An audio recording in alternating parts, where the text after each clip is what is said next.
Selamat datang lagi di sesi deep dive kita. Nah, kali ini kita pegang dokumen penting nih yang Anda bawa, Keputusan Kepala BSAKP nomor 58 tahun 2025. Betul sekali. Misi kita simpel aja, kita kupas tuntas apa sih alur perkembangan kompetensi ini, kenapa juga ini jadi semacam cetak biru penting buat pendidikan kita, dari PAUD loh sampai lulus SMA atau SMK. Siap ya? Yuk kita mulai. Siap. Jadi gini, dokumen ini tuh sebenarnya panduan teknis ya, turunan dari peraturan menteri yang baru soal kurikulum kita itu. Oh, yang Permen 12 2024 sama 13 2025 itu ya? Iya, betul. Intinya sih ini kayak peta jalan lah. Dirancang biar lulusan kita nanti nggak cuma pinter di kepala, tapi bener-bener kompeten gitu secara utuh. Oke. Fokusnya geser, nggak cuma tahu apa, tapi lebih ke bisa ngapain dan jadi orang yang gimana. Menarik, kompeten secara utuh, kedengarannya bagus ya. Nah, profil lulusan yang kayak gimana sih yang mau dikejar lewat peta jalan ini? Dokumennya nyebut soal 8 dimensi profil lulusan, itu apa aja isinya? Tepat sekali. Jadi ada 8 pilar utama gitu yang mau dibangun.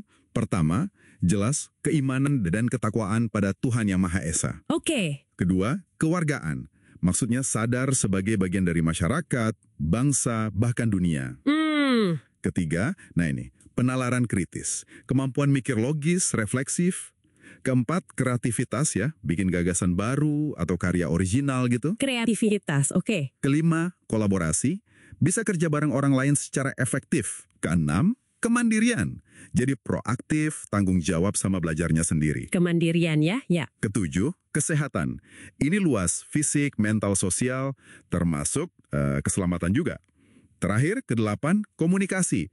Ya, cara menyampaikan ide biar efektif. Wah, lengkap ya. Iya, ini bukan cuma daftar loh, tapi semacam fondasi buat ngebentuk individu yang punya kepemimpinan, yang berintegritas, profesional, bisa bawa perubahan positif gitu. 8 dimensi tadi komprehensif banget ya, mencakup karakter sama skill juga. Nah, sekarang ke intinya nih, gimana alur perkembangan ini ngebantu mencapai 8 dimensi itu? Pasti ada tahapannya kan ya? Betul, betul. Nah, disinilah uniknya dokumen ini. Jadi, untuk setiap dimensi tadi, itu dipecah lagi jadi subdimensi yang lebih spesifik. Oke. Terus perkembangannya itu dipetakan bertahap, berdasarkan jenjang, PAUD, SD, SMP, sampai SMA-SMK. Dan yang penting nih, ada 3 tingkatan penguasaan di tiap jenjangnya. 3 tingkatan, apa aja itu? Ada. Berkembang, ini artinya murid masih proses lah menuju standar. Terus ada cakep. Nah, ini target minimal kelurusan. Dianggap udah oke, udah capai standar kompetensi di jenjang itu. Cakep ya, itu targetnya. Iya, itu target minimumnya. Terus yang ketiga, mahir. Ini levelnya di atas standar. Penguasaannya lebih dalam atau ya melampaui ekspektasi lah. Oke. Berkembang, cakep, mahir. Jadi kita punya panduan yang jelas banget. Di tiap fase sekolah, target cakepnya tuh apa sih untuk tiap kompetensi? Jelas petanya. Saya mulai kebayang polanya. Jadi kayak tangga kompetensi gitu ya yang mesti dinaikin murid. Biar lebih nempel nih, bisa kasih contoh satu dimensi nggak? Mungkin penalaran kritis deh. Kan sering banget disebut-sebut tuh skill abad 21. Gimana alurnya? Ide bagus. Coba kita ambil subdimensi penyampaian argumentasi ya, di dalam penalaran kritis. Kita lihat target cakapnya aja di tiap jenjang, biar gampang. Oke, silakan. Mulai dari PAUD. Level cakap itu, ya ampun, simple banget. Cukup bisa kasih pendapat pendek, alasannya sederhana banget. Misal, aku suka main ini soalnya seru. Gitu aja udah cakep. Haha, oke. Sederhana ya? Iya. Terus naik ke SD, target cakapnya udah mulai bisa kasih argumen sederhana. Tapi runtut. Ada alasannya. Mungkin udah bisa bilang, menurutku cerita ini bagus soalnya tokohnya baik hati. Udah ada alur mikirnya dikit. Oke, ada peningkatan. Masuk SMP, nah level cakep nuntut argumennya logis. Runtut, terus alasannya mesti kuat. Udah nggak sekedar suka atau nggak suka. Bahkan kalau dia udah mahir di SMP, udah mulai bisa tuh nanggapi argumen orang lain, walau masih simpel. Wah, mulai kompleks ya? Banget. Terakhir, di SMA SMK. Cakap itu berarti argumennya logis, runtut, plus harus didukung bukti yang relevan. Dan udah biasa nanggapi argumen orang lain. Nah, kalau udah mahir, wah, ini keren. Mereka bisa pertahanin argumennya pakai teori, pakai data, atau bukti kuat lainnya. Wow. Kelihatan kan progresinya? Jelas banget. Dari cuma punya opini sampai bisa berdebat yang isinya daging semua pakai bukti. Iya, jelas banget tangganya. Detail sekali ya pemetaannya dari PAUD sampai SMA, SMK. Ini benar-benar bisa ngubah cara kita ngelihat gimana kompetensi itu dibangun ya, pelan-pelan gitu. Nah terus implikasi paling gedenya apa nih dengan adanya alur sedetil ini buat kita-kita nih, entah sebagai pembelajar, orang tua, atau ya pemerhati pendidikan aja gitu. Implikasinya signifikan sih menurut saya. Pertama, ya jelas, target belajarnya jadi terang benderang di tiap jenjang. Guru jadi lebih gampang kan ngerancang pembelajarannya. Murid sama ortu juga jadi tahu, oh ini loh yang diharapkan. Jadi lebih terarah ya? Betul.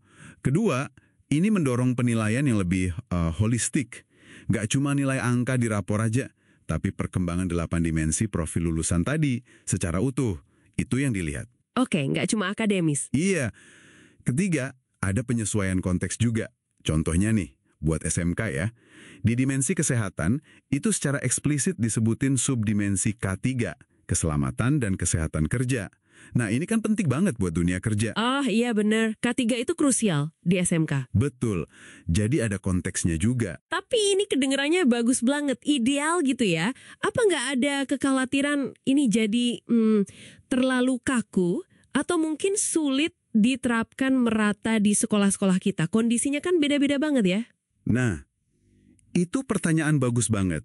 Tentu, tantangan implementasi di lapangan pasti ada. Itu nggak bisa dipungkiri. Mulai dari kesiapan gurunya, ya kan? Terus sumber dayanya ada apa nggak? Adaptasi sama kondisi lokal yang macam-macam. Iya, itu pasti. Dokumen ini jelas bukan tongkat ajaib yang otomatis nyelesain semua masalah pendidikan kita. Tapi paling nggak alur ini ngasih kerangka acuan. Ngasih arah yang jelas. Ibaratnya kalau mau jalan jauh kan enak kalau ada peta, ya kan? Biar nggak gampang nyasar. Bener juga.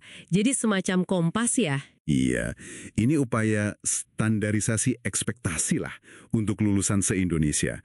Tapi tetap ngasih ruang juga buat sekolah berinovasi gimana cara nyampe ke target itu.